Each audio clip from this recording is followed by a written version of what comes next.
saya salah pilih kawan. Jadi bila saya keluar, saya enjoy. Bila saya balik rumah, saya tahu saya nak duit. Saya selalu minta mak duit, tapi mak saya sakit, mak saya tak kerja pun. So mak memang tak ada duit. Tapi mak yang jenis apa saja yang saya minta, dia akan cuba dapatkan walaupun benda tu dia tak ada. Jadi dulu bila saya minta, setiap kali saya balik, saya paksa mak saya nak duit. Mak gadai barang kemas dia.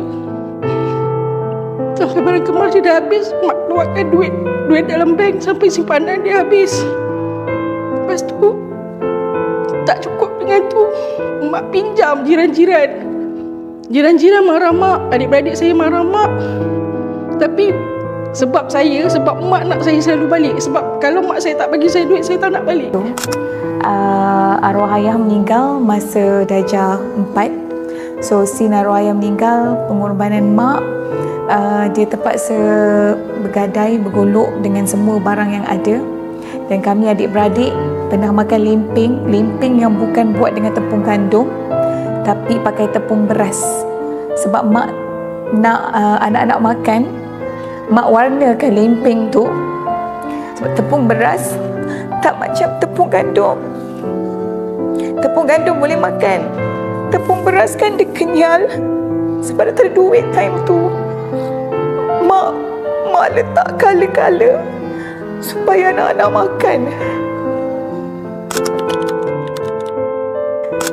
Of course lah, kita dah peluk mak, saya cium mak, dan saya thank you dekat mak. Kalau diberi 1 minit, benda yang paling saya rasa kesal sangat waktu mak terlantar ke hospital. Masa tu malam raya, mak request nak balik, tapi saya tak bagi balik. Saya suruh doktor tahan sebab kondisi mak masa tu lemah. Mak kata dia nak dengar takbir raya. Besok dia dah tak ada. Itulah benda yang paling saya menyesal sangat. Sebab permintaan dia yang last tu saya tak tunaikan. Bukan tak nak bawa balik, tapi keadaan dia waktu tu teruk.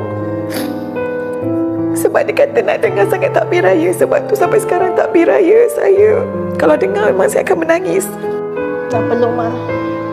Sebab saya daripada family yang kurang menunjukkan apa dari segi touch tu kurang. Sebab orang tua zaman-zaman dulu kan macam tu kan.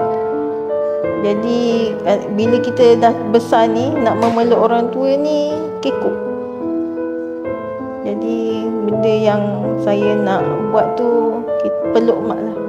Saya nak salam, saya nak sujud kat kaki mak. Saya nak minta maaf, saya nak minta ampun. Saya nak minta mak peluk sekali je untuk saya jadi anak dia balik. Saya nak betulkan semua kesilapan saya balik. Mak, Hani sayang mak. I love you so much.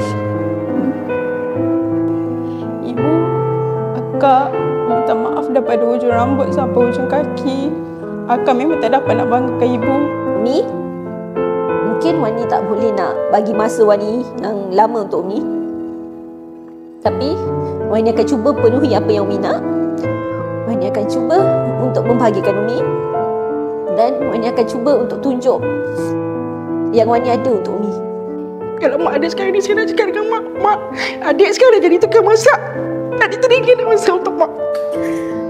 Mak, Fiza rindu sangat ke mak. Fiza sayang sangat mak. Fiza tak boleh. Fiza rindu sangat mak, tu je. Fiza rindu sampai sekarang. Fiza rindu sangat mak. Cannot.